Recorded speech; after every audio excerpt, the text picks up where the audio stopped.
ngayon ang mga programa na lungsod ng Biñan, Laguna. Mula sa kalusugan, pagmamahal sa kapaligiran, at syempre, pagdating naman sa peace and order, ang pagbisita ng ating Regional Director ng 4A, si General Gil Meneses. Andito po si Mayor Len Alonte sa Unlad Biñan, Aksyon Biñan. Mayor, magandang gabi po. Magandang gabi, Tita Rose, at magandang gabi sa lahat ng viewers ng Gabay at Aksyon. Mayor, unahin po natin, kamakailan nagkaroon po kayo ng groundbreaking? Oo, sa Pedro Escueta Memorial School ay nagkaroon tayo ng groundbreaking. Sponsored by AGAP. Foundation po yan na pinangungunahan ni Miss Pinky Aquino Abeliada, yun hong sister ng ating mahal na Pangulong Noynoy Aquino. Nag-donate ho sila sa atin ng building pang preschool. Alam niyo naman ng ating mahal na Pangulo ay sinusulong ngayon na magkaroon na, maisama na sa DepEd ang preschool, hindi lang yung grade 1 to grade 6. Naniniwala kasi ang ating mahal na Presidente na mahalaga yung formation na yon, yung kinder sa buhay ng isang kabataan.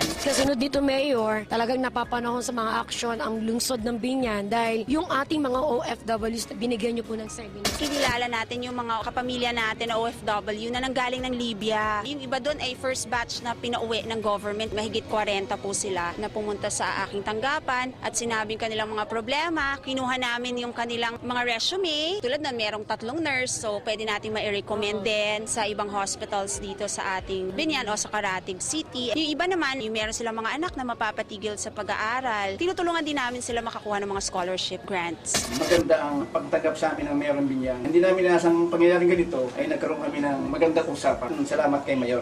Okay, nagpapasalamat dahil sa pagtulong ng ating City Mayor. Yung aming paghihirap sa Libya ay nabigyan din ng kasagutan, nabigyan kami ng tulong.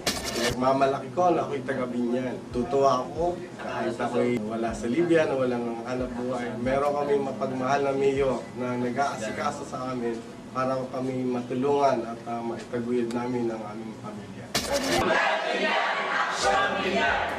926 recipients ang nabigyan natin ng PhilHealth cards. Yun ay syempre sa tulong muli ng ating mahal na Pangulong Noynoy Aquino. Karamihan sa kanila ay merong Happy Card, yung Health Assistance Program for the Indigents, na binibigay ng local government. Tapos nabigyan pa sila ng PhilHealth.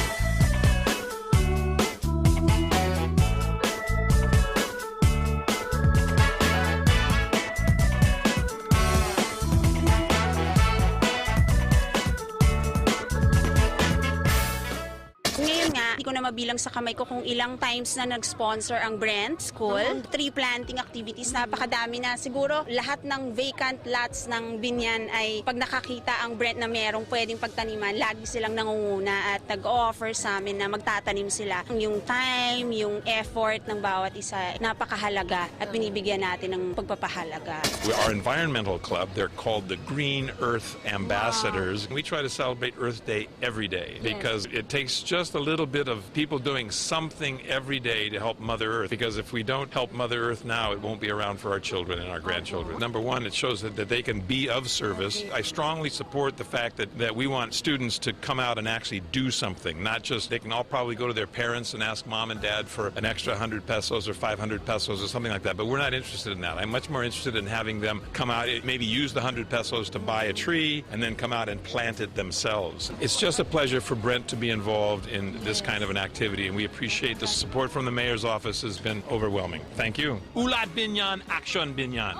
Yung homeowners dito na sila yung nag-prepare, sila yung naghukay kung saan namin itatanim yung mga punong dinonate ng Brent School. Nandito yung mga scholars natin ng Biñan na tumulong din sa pagtatanim, mga students ng Brent, Springboard Foundation, barangay officials, ang mga kapulisan natin. Maraming salamat po. Napakarami pong pangarap yung natutulungan yung matupad. Maraming salamat po, Mayor. In behalf of lahat ng INB scholars, bukod lang po sa school namin, sa iba pa pong school, marami po talaga kayo natutulungan.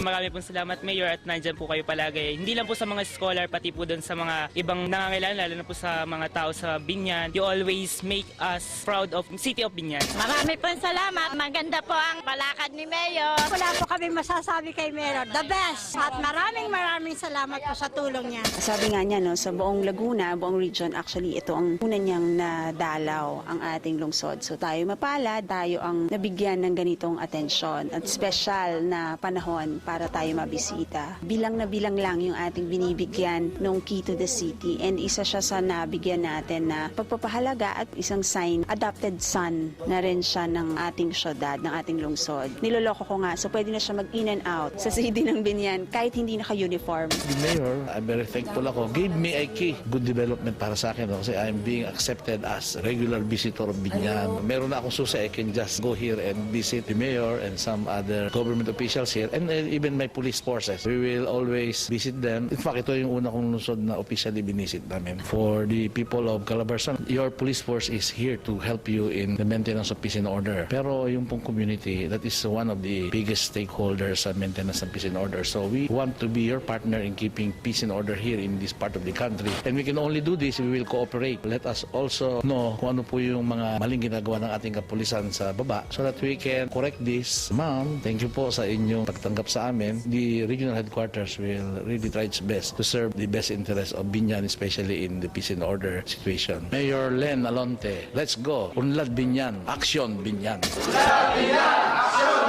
Mayor, kasunod nito nakunan po natin yung bago ninyong public cemetery. Ano po inaasahan natin dito? Itong ginawa natin ay para rin hanggang sa mga susunod pang henerasyon. Napakalaki, halos 3 hektarya na bagong sementeryo na sabi nga nila mas maganda daw kaysa doon sa private na cemetery, and sinabi kanina ng priest na nakakatuwa kasi talagang world class daw yung dating. Hindi ko kami mga probinsyano-probinsyana deserve ng mga taga-Binyan ng isang magandang himlayan. Mababa yung presyo, pero kahit mababang presyo, maganda naman yung kalidad. Sa lahat ng mga kababayan namin dito sa lungsod ng Binyan, ako'y muli nagpapasalamat sa inyo. Kung hindi dahil sa inyong suporta, kung hindi dahil sa pagbabayad ninyo ng inyong buwis, wala akong mga magagandang proyekto na magaganap dito sa ating lungsod. Ito po ay alay namin sa inyo. Sana'y patuloy kayong magtiwala sa pamahalaan at patuloy tayong magkaisa para sa ipagpapatuloy ng Unlad Binyan, Aksyon Binyan.